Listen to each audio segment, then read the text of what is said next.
some visits real quick, and then we'll get started. Got Madeline, Desiree Mitchell, and Skyla. I'd like to have them. Okay. Nelda Brockett. Thank you. Kiara Brown. Kiara Brown. Okay. Connie Douthit. Thank you.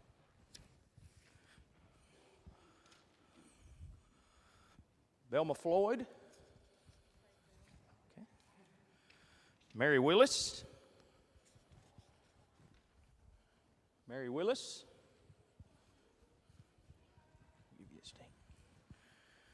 Juanice Young.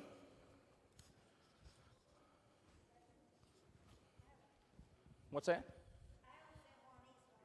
Oh, okay. She beat you out on that one. Wayne Pylan. Nadine Tunnel. Nadine Tunnel. Velma Emberlin. Velma. Mary Alice Grimes.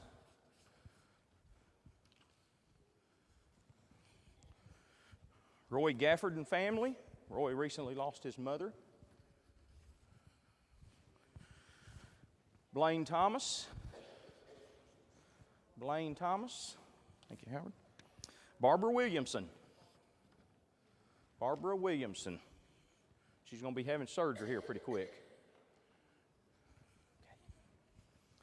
All right. Appreciate everybody's help on that.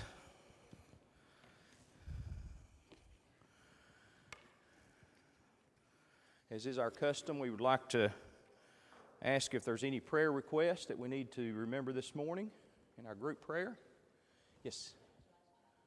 Joyce, she's sick today? Okay, Joyce. Joyce Jones is sick at this time. Keep her in your prayers.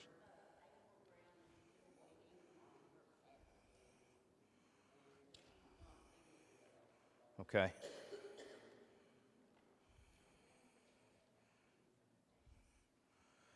Well, my pen picked a good time to stop writing.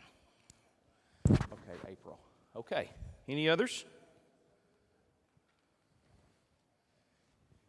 Any others this time? Yes.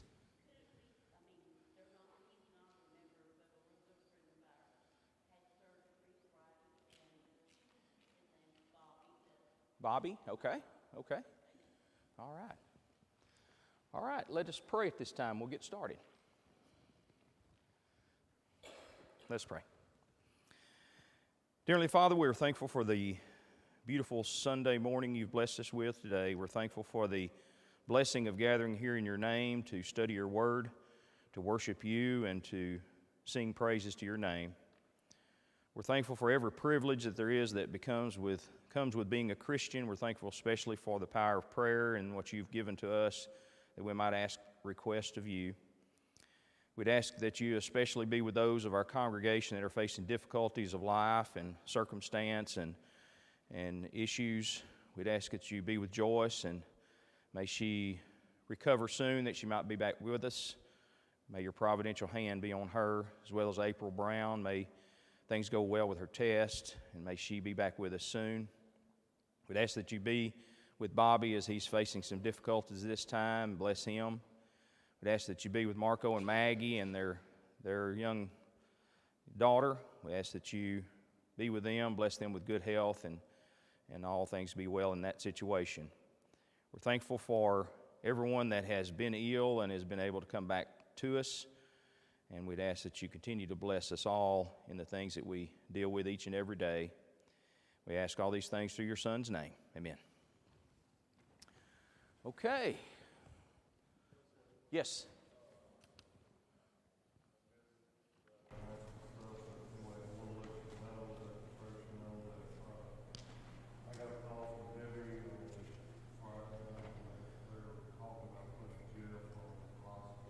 Okay. Okay. Monty was mentioning that he got a call from Debbie Bean, and they're thinking about putting Jeff on hospice. So that's been a hard battle and still a hard battle, so please keep them in your prayers every day if you could do that. He's facing cancer at this time. Okay. I've kind of toyed with this a little bit. I was filling in for Marco the other day, and I kind of told you a little bit of what we were going to be covering as I cover the next few weeks on the class. And this is going to be kind of a setting the table day. We're going to I'm going to throw a lot of things out really quick, and hopefully we'll get through the first few notes that I have. The basic premise of what we're going to discuss, and I hope you find it enjoyable. You put together something and you hope it comes across the way you want it to come across, and I hope that's the case. If I'm not coming across good, just pull me aside after class or even during class if you want to, and tell me don't know what I'm talking about or something. But anyway, what we're going to basically be talking about, the whole premise of what I'm going to be discussing, and I hope to get into details. We're going to develop this as we go, but details of how we interact with each other and how we should interact with others and what we should be about each day. But the basic idea of the class is, have you ever heard that old saying, I owe, so off to work I go? And I've heard that for years, and it's the idea of that we have to go to work because we got bills to pay, right?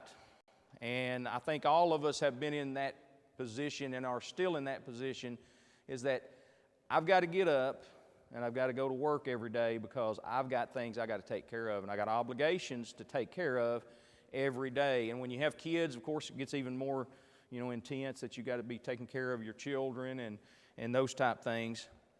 But I'm going to go through a few statistics. When we're talking about owing things, we're going to get into some nuances of that. But we as a country, and I'm not going to get all off into politics and everything like that, but we as a country, we owe a lot of money. And I know if you pay attention to the news, I found a stat that in 2021, the per capita debt, per capita just means what? Per person, each of us in this room, we have a per capita debt of $85,552, over $85,000 each person in the United States owes. That's their portion of what our government owes at this time. The previous year, I guess that'd be 2020, it was $80,885, so that's hard to keep figures in your head. But that's about $5,000 in 1 year that we've accrued more debt to each and every one in this room. So we owe, and of course next year I'm feeling like it's probably be up in the 90s or 95 because it's escalating very quickly. But the average American, now this is not the government debt, but the average American in 2021 owed about $90,000, a little over, about $90,500. Now, that's not government debt, that is their personal debt. And that's like credit cards, mortgages, home equity loans, student loans, which have been in the news a little lately as well. So that's the average house, the average person owes about $90,000, and the average American household owes about $155,000. That seems like a lot of debt that we as citizens take on ourselves in America.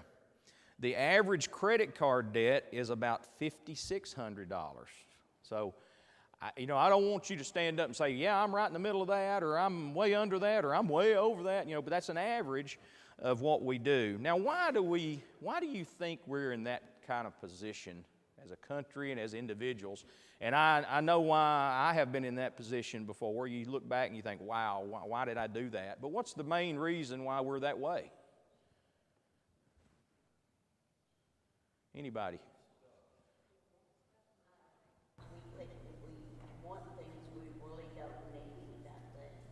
We want things we really don't need. Scott summed it up pretty good stuff, right? We just like stuff, don't we? And we're in a materialistic country, aren't we not? I mean, we're bombarded every day with ads for buying this, this car, that car, look at this house, look at these things. And we just go for it, don't we? And the best way to go for it and get that thing that we want is, let's just borrow a little money and put it on there. And it's very easy. I'm going to use Cole as an example. He's not here today, but he has no credit card or anything. But when you don't have a credit card, you have a problem sometimes, don't you? You ever tried to go rent a car? You fly in, you say, I need to rent a car. Well, I got cash money. Well, we don't want cash money. You got to have a credit card, right? So he recently got him a credit card just to have a way of, he has no credit, but he doesn't owe anybody anything. So he's a very responsible kid, and sometimes, responsible people are like, we don't want you. You need to have some credit built up. So, but anyway, that's a weird circumstance that he's in, but we're a materialistic people. We like to buy things. And when you think about the national debt, well, politicians, they love to spend our money, right? They love to spend other people's money, and they're basically in the business of buying our vote with our own money. It's kind of a weird thing to think about, isn't it? And they're really good at it, and they've been buying votes for a long time, but when you buy votes, it ends up coming back on those that are trying to do the voting. So that's a whole nother issue, but debt, when you build up a debt that you find yourself kind of covered up with, what happens when you get to that point and you can't pay that back? You've got to redo your finances. And if it ultimately gets to a point to where you're done, what are they going to do to you? When you don't pay your house payment, what do they call that? Foreclosure. See, she's a realtor. I was going to ask her that. Foreclosure, right? And foreclosures, when they come basically say, get your stuff out of our house because that's our house. It's not your house. And you have to go shuffle off and find someplace else to live. Now, on credit card debt, a lot of times they just ruin your credit. I don't think they come get your big TV or anything, but they might, But if you don't pay, that's what's going to happen. Now, to the other end of the spectrum, how good does it feel when you finally make that final car payment? You've been paying on that car. What's a typical loan? I've been seeing car payments. 5 years used to be a long term, didn't it? Now, what are they doing now? 6 and 7 years. And I've seen that on TV and I'm like, wow, that's a long time to pay on a car. But used to, if you could get it for 3, maybe 2, 3. But cars are so expensive. What was that? The car's done before you get it paid for, right? Yeah. That's right. We all need a place to live, and we have to have transportation, otherwise we can't get to work to make our payments. Exactly. But there is a point where you're meeting your needs, and then there is a point where you're exceeding what you really Yes, and that's a good point. He says there's good debt and there's bad debt in there. And I think we understand there's some things that we need to buy sometimes that we've got to have. You got to have a place to live, and you got to have transportation. Now you can curtail what your level of, we all don't need a Lamborghini to go to work in, do we? But folks end up in a large amount of debt. It doesn't start out in big chunks. It's little things along the way. And what happens is if we're looking at the big picture and what is our main goal, what we want to do, and then we look at that and say, is that really? Because what happens is that really what's going to get us there? And it's not. So when we do that, it's just like with any the big goal in mind. What am I doing here? These little things I'm doing each day, is that getting me there, or is that getting me further away from where I need to be? Right. So spiritually, I'm sure right. that. That's where we're going to go. But the point is that we don't go in big chunks. We tend to get ourselves in trouble a little at a time, and the goal and spending buying a lot of things does not fulfill what we think it's going to fulfill. What do they call it? The rat race. You get in the rat race and you're racing around with a bunch of rats, aren't you? Seems like so. But if we focus on material things, that's where we're going to be, isn't it? We're going to be in that race that never satisfies. And we're going to talk about spiritual things is our main focus, of course. But when you make that last car payment, that feels pretty good. And I know there's some in here that are living in a house that's paid for. I don't know the feeling of that quite yet, but that's going to be a good day, isn't it? That's going to be a real good day. So, and when you get that car paid off, and usually, like you say, if you've been paying on it a few years, you're so sick of it, so tired of it. This thing just smells bad, I want a new car smell, This smells like an old car smell. So you get that new car, and by the time you get it paid off, you want a new car smell, don't you? So it's one of those kind of things. But a house, when you get that final payment and that house is paid off, what does that do for your finances? It can be it frees up a lot of funds, doesn't it? So it allows you to buy more stuff. Exactly, buy more stuff. But it does free up a lot of things. And if we're wise with our money, we have ways of, we can put money to use, can't we? And sometimes if we focus on what we're putting it, we can put it to better use, hopefully. So that's a good thing to know about and to think about when you get those bills paid off. Now, as I mentioned, this isn't going to be a money management class. I'm kind of done with the money management. Now, I'd love to talk with you. I'm going to leave that up to, what's his name, Dave Ramsey. Okay, we'll leave all the debt talk to Dave Ramsey as far as money goes, because he's very intelligent on that, and I think he's a good guy to be able to read his books and listen to what he says. He's a very wise guy on that. But the idea of debt is throughout the Bible, and we're going to just kind of, like I say, we're just kind of trying to set the table today for what I want to get into as we progress. But the idea of debt is found all throughout the Bible. Now, as you might realize and think, it's not always talking about money, is it? It's not talking about capital and dollars and coin and all that kind of stuff. But it is, it often has a moral or a spiritual side to it. And that's kind of more where we're going to be trying to spend our time. A lot of time they are blended together. If you're looking at some of the stories we're going to look at, the idea of debt has the idea of it has both ideas involved. So we're going to try to make some points as we go. Now, to owe somebody or some institution, when you think of that, what is the underlying thing? When you say I owe somebody something, what is the idea there? You are what? Obligated, in debt, okay? The word I was looking for, though, is obligation. Now, obligation has the idea, this is something I've got to do.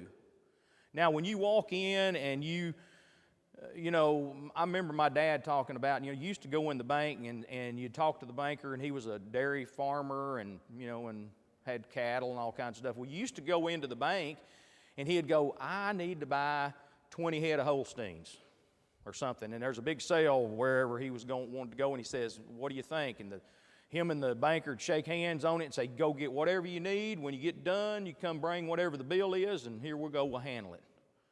Well, that's a pretty good deal, isn't it? But did y'all ever do business like that? Some of the older members, you'd go to the bank and you'd just shake hands with the banker. And what did the banker worry about you paying for that? Why is it different today than it was then? No trust now. Morals have changed somewhat, haven't they? Our society is changing every year, and it's not for the better, is it?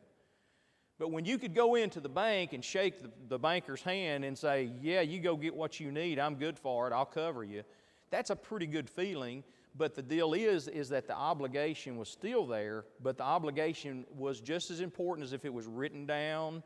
Now when you go in I bought a house or two, and when you're dealing with the realtor and the banker and everything, how many pages? Have y'all ever been to a closing? I'm like, just give me a pen.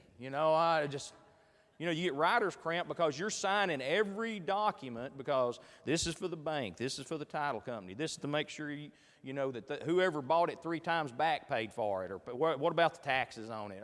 There's so many people trying to get out of doing what they have agreed to do that everybody has to sign a pile of paperwork. Now, it'd be nice to go back to the old days, but I don't think it's going to happen, is it? It never will happen. But the obligation to pay is so important for the Christian in your normal dealings. Should a Christian feel very obligated? When you say, I'm going to pay something, how obligated should you feel?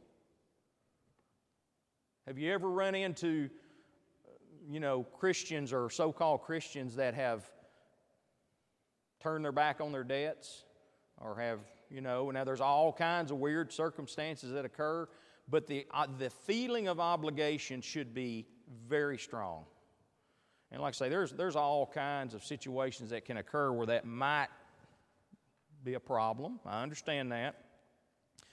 But let's get into the Bible a little bit, and let's look at we're going to look at Matthew chapter 23.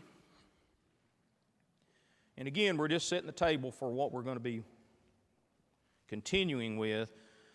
But I want us to look at the ideas in this particular context. Matthew chapter 23, we're going to begin in verse 16.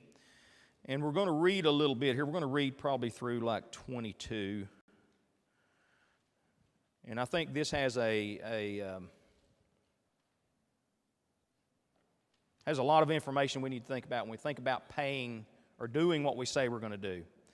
Verse 16 starts off, Matthew chapter 23, verse 16. Woe to you, blind guides, who say, whoever swears by the temple, it is nothing, but whoever swears by the gold of the temple, he is obliged to perform it.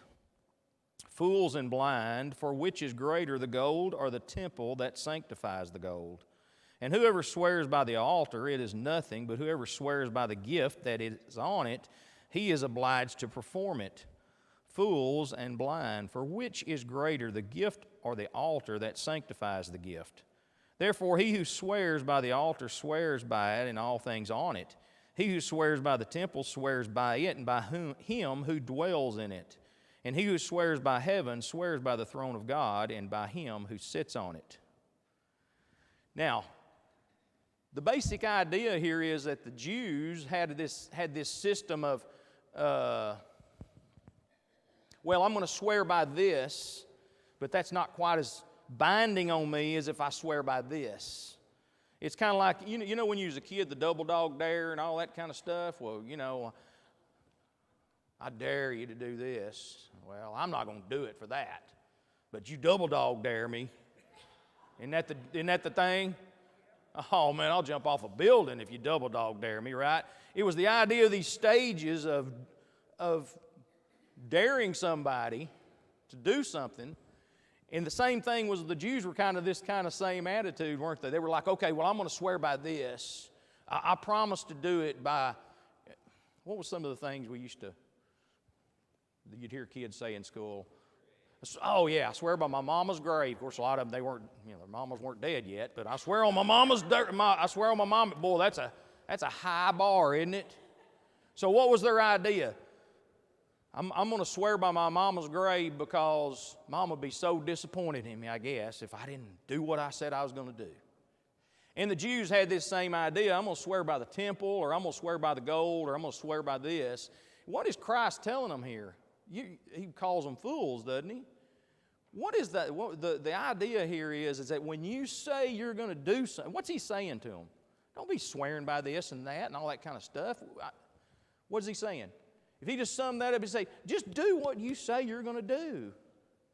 If you say, I'm going to pay you back for whatever I've borrowed from you, you can count on it. And Christians used to be that way, weren't we? If I tell you I'm going to do it, I will kill myself to pay you back what I owe you.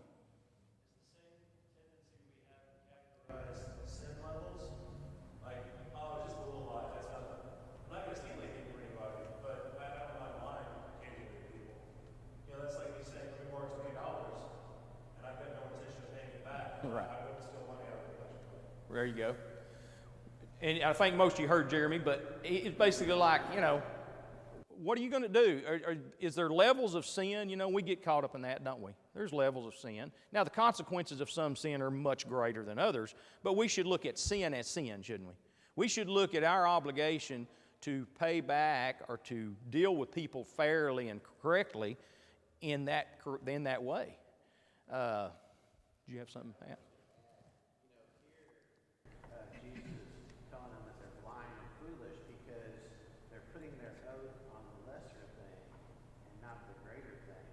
But in Matthew chapter 5 and 33, he goes further and says, again, you have heard that it was said of those of old, you shall not swear falsely, but shall perform your oath to the Lord. But I say to you, do not swear at all, neither by heaven, for it is God's throne, nor by earth, for it is his footstool, nor by Jerusalem, for it is the city of the great king, nor shall you swear by your head, because you cannot make one hair white or black. But let your yes be yes, and no be no. For whatever is toward or leads from the evil one. And that's exactly right. Let your yes be yes, and your no. That's another scripture we're going to look at. So let your yes be yes, and your no be no. Do what you say you're going to do, and it's an important thing for us to have in our lives, whether it's spiritually speaking, and that's where we're going to get to, is that when we get into a spiritual debtedness, which we all know where that goes back to, again, setting the table. But when we get back to what do we owe God? What do we owe Christ? Okay? Are we not obligated? And if we are a people of integrity, when we owe what we owe, which is a ridiculous amount of money, and we're going to get into all that, not money, a ridiculous amount of goodness, I guess you'd say, we owe that. And how obligated do we feel that, are we flippant? Where we might never think of beating anybody out of a nickel because we've got integrity. And if I say I'm going to pay you a nickel back, I'm paying you your nickel back regardless of what happens. But yet we're flippant with our spiritual obligations. And that's where we're going to get into as we develop the class a little further. When it came to paying somebody back, there was some, I looked through quite, like I said, I don't want to get bogged down in all the old law and things like that, but let's look over at Deuteronomy. And of course, Deuteronomy was written to the Jews, and it was under the old law, of course. And there were certain things that they were, how they were to conduct themselves. And there's a real neat little passage here, and I just wanted to hit it just as we're talking about paying things back. Deuteronomy chapter 24, and we're going to start in verse 10. Deuteronomy 24, verse 10. And this is directly relating to owing somebody something. I borrowed something from you. I'm going to pay you back. Now, when you lend your brother anything, you shall not go into his house to get his pledge. You shall stand outside, and the man to whom you lend shall bring you the pledge out to you. And if the man is poor, you shall not keep his pledge overnight. You shall in any case return the pledge to him again when the sun goes down, that he may sleep in his own garment and bless you. And it shall be righteousness to you before the Lord your God. Now, there's a couple of different ways. There's two obligations here, if you look at it.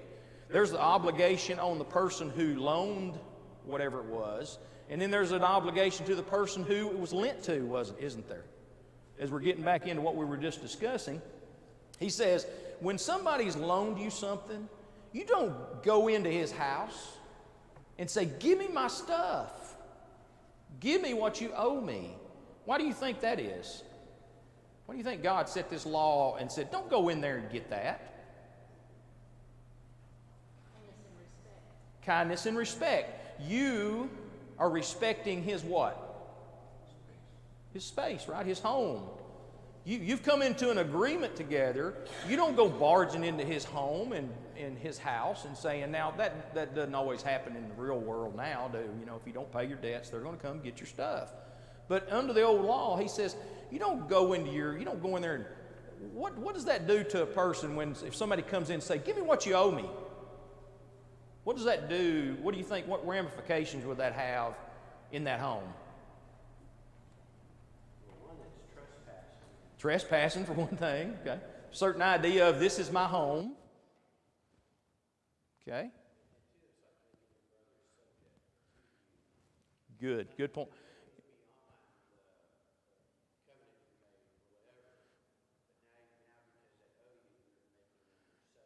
You're making them subject to you. And the Bible teaches that in some points that, what does it say? The borrower is servant to the lender. It's a principle that needs to be thought about when we go into an agreement with somebody. But it's the idea, if let's say the family's sitting there and this guy comes barging in and saying, give me the money you owe me, or I loaned you this, give it back to me. How does that disrupt a family maybe? You need to give me my stuff back. Well, it causes issues there, doesn't it? You can imagine the kind of things and the stress and all those kind of things. Now, what about the person? Don't go into his house, but on the other obligation is when the man comes to take his pledge, what are you supposed to do? What's your obligation? Take it to him, right? Don't be hiding in the back room. I ain't giving it to him. I'm not giving. You see the double obligation here? You're obliged not to go into the man's house, but he's also obliged. We have an agreement here. I'm going to bring this to you. You don't have to. You ever heard about somebody getting, the bill collectors are chasing them down? Why are the bill collectors chasing you down? You know, we go back to that car loan. There's a whole industry. There was a show on about that. Well, repo, I don't know what it's called. Something repo. Anyway, I seen a show, Repoing Airplanes. Okay?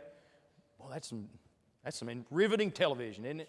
They're sneaking around out here in this guy that bought this airplane, he can't pay for it. Well, he's hiding, the guys are hiding around behind the airport hangar, and here they come. And here they go. They're flying off in the guy's used to be the guy's airplane. So what is, the idea there is that, they shouldn't have to chase you down to get your car payment, should they? There shouldn't be a guy in a tow truck following you around to work all day long looking for a chance to get your car back. That's the idea here in the Old Testament. If you have loaned somebody something, you need to pay it back. And if you have loaned something to somebody, don't be a jerk about it, right? Don't ruin somebody over your agreement with them. So when we get into that, that's just an interesting thing that I saw in the old law about how people were supposed to deal with each other. Now, let's look over in Romans chapter 13.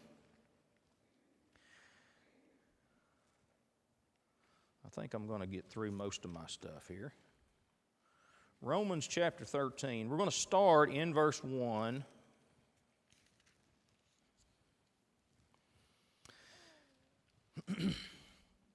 And this talks about how we're to, in this context, this is talking about how we deal with each other, and a lot of it has to do with how we deal with government, who we pay, what we pay back, and all those kind of things.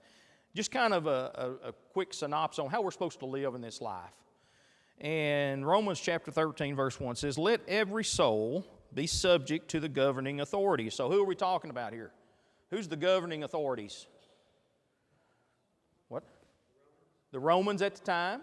Good. But what overall, just generally speaking, who is that? That's the government. Might be those in authority over you in other ways, but mainly it's talking about here the law of the land, I guess you'd say. And it says, "For there is no authority except from God, and the authorities that exist are appointed by God. Therefore, whoever resists the authority resists the ordinance of God, and those who resist will bring judgment on themselves. For rulers are not a terror to good works, but to evil. Do you want to be unafraid of the authority? Do what is good, and you will have praise from the same. For he is God's minister to you for good. But if you do evil, be afraid, for he does not bear the sword in vain. For he is God's minister, an avenger to execute wrath on him who practices evil. Therefore you must be subject not only because of wrath, but also for conscience sake. For because of this you also pay taxes, for they are God's ministers, attending continually to this very thing.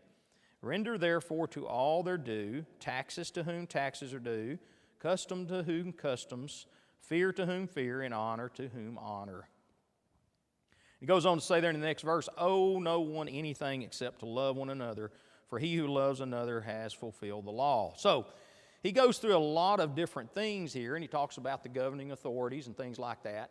And what are we supposed to be doing when it comes to the laws of the land? How are we supposed to react to those laws? Supposed to obey them. Somebody over here? Obey the laws, right?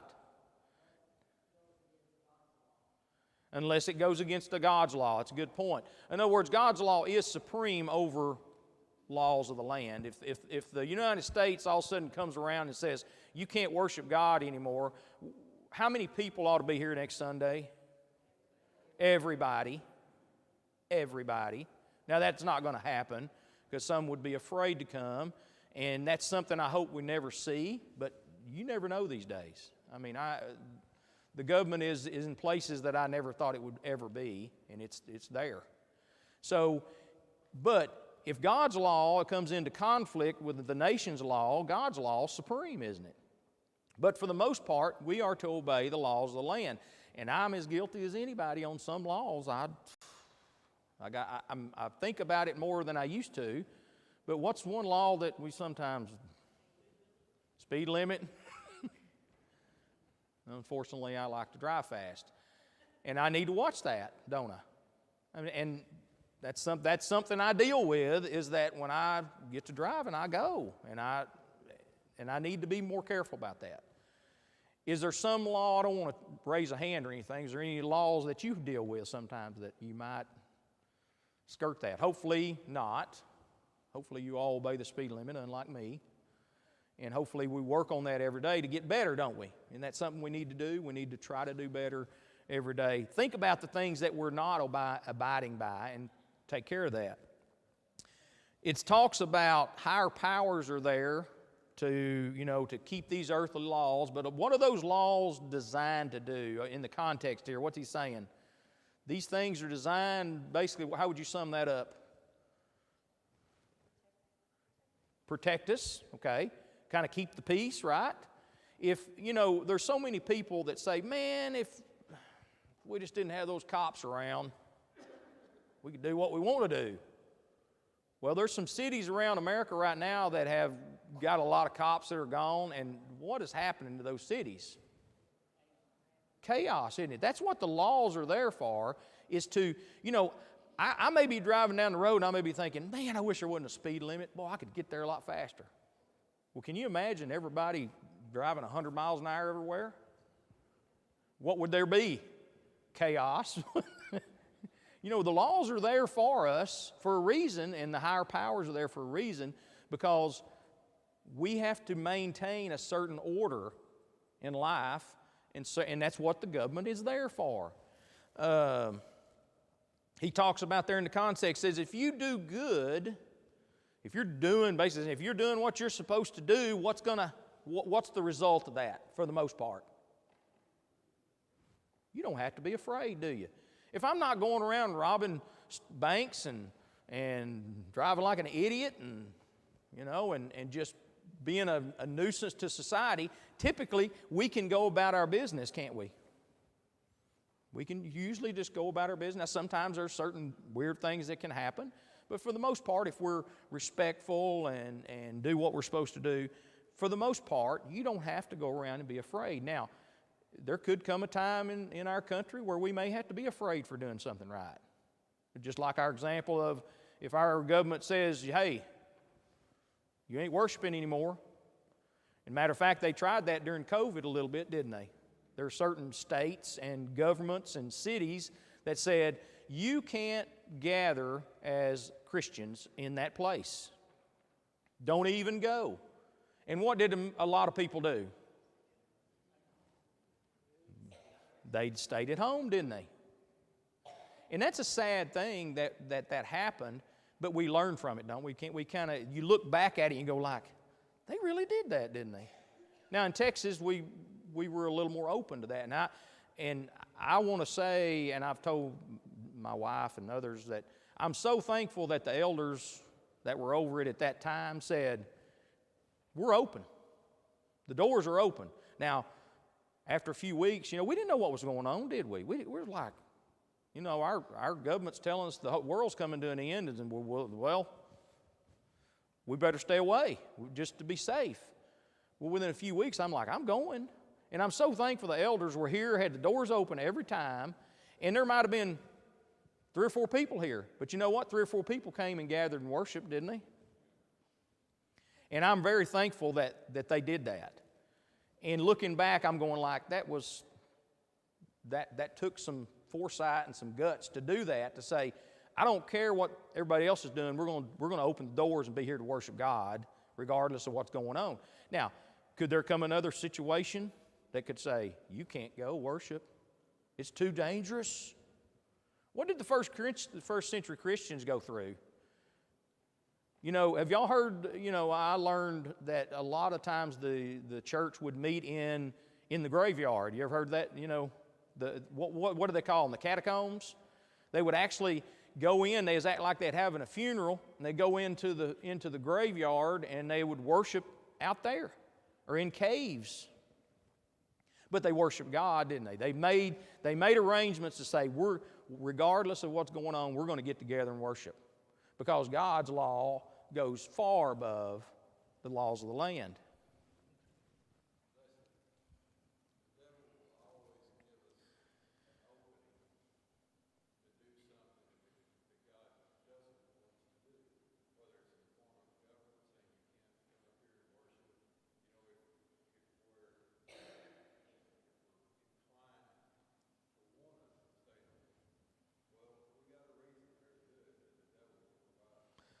Good point. Scott's saying, basically, you can find a reason not to worship. You can find a reason to do whatever sin that you want to do. You can it's called rationalization, kind of, isn't it? So, can we not rationalize anything we want to do? And we do it every day, don't we? That's how sin creeps into our lives. We rationalize what we're doing because this sin's not as bad as what that guy's doing, or I'm only going to do this once, or, any other excuse we can come up with to say, I can get by with it this time. And that we shouldn't look at sin that way. We're obligated to God to say, I got to do what you want me to do. That's my obligation to you, to God. Okay, we've got just a few minutes. It talks about there, talking about paying your taxes. Man, I hate paying taxes. Good grief. Are they not taking a lot of money from us? I mean, come on, just fix the potholes and let me keep some of my money. And we go through these cycles of ridiculous taxes, and then you get a government in place that lowers our taxes and all those kind of things. And we pay a lot of money to the government, don't we? And we can get frustrated and say, I ain't paying that. Well, they'll come get you. I mean, that's just the facts of it. And you may, and I think you could probably stand on some constitutional issues about that and say, I ain't paying it because of you're still going to have to fight for it, aren't you? You're going to have to go through what you got to go through if you're not going to pay your taxes, because they're going to come get you. And I hate paying that, but the Bible says pay tribute to whom tribute is due, and then pay your dues. If you owe somebody something, pay them. Pay your taxes. Now, if that comes up, if the Supreme Court is coming up and they have a big case on what income tax ought to be and it's really low, I'm going to be praying for the Supreme Court, are you not? Or whoever's fighting for that lower tax system, I'm going to be fighting for that, or I'm going to be praying for that. Or I can do things within my power to help that, can't I? Can't we? We can talk about things like that, can't we, and get involved? Should we not be involved in our local governments? Shouldn't we be involved in our state governments? Shouldn't we be involved to the best of our ability in our national government? We ought to be voters.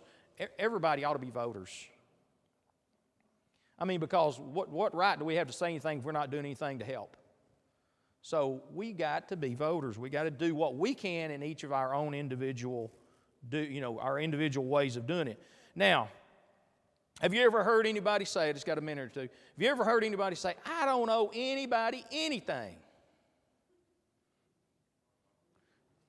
I've heard that said sometimes, and that's a good thing. When somebody's saying it, I'm not saying that's a bad thing, but what are they saying? I don't owe $1 to anybody. There's nobody coming after me. Okay, there's nobody, I don't have to make a payment. My house is paid for, my car. I'm just longing for the day that I could say, I don't owe anybody anything. Okay?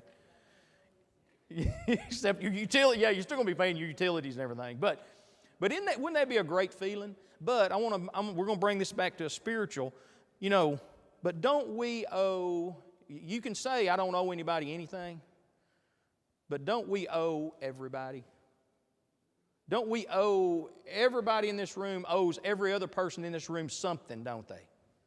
And we're not talking about money, are we? We owe everybody. We owe God first. We owe Christ. We owe the Holy Spirit. We owe everybody individually.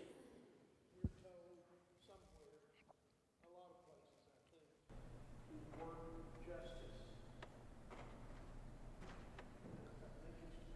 I think I was principally thinking about how we deal with each other. And we're going to get into a lot. We're going to get into a lot of how we deal with each other, what we owe each other.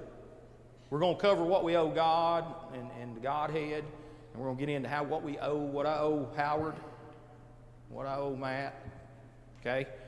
But I want to ask you something. When we talk about responsibility, and we're going to get into this idea, who are you responsible for? Okay. We're responsible for me, right? You're responsible for you. But who are we responsible to? There's a big difference sitting there being responsible for somebody and being responsible to somebody. And that's what we're going to get in. It's kind of a weird way you look at things, but now I'm responsible for my kids to a certain point, right? When they're this big and walking around like this, you are responsible for them as well, right? That's the only time I can think of in this life that you're responsible for someone else. And then there comes a time where you're not responsible for them anymore, right? But we're responsible to everybody.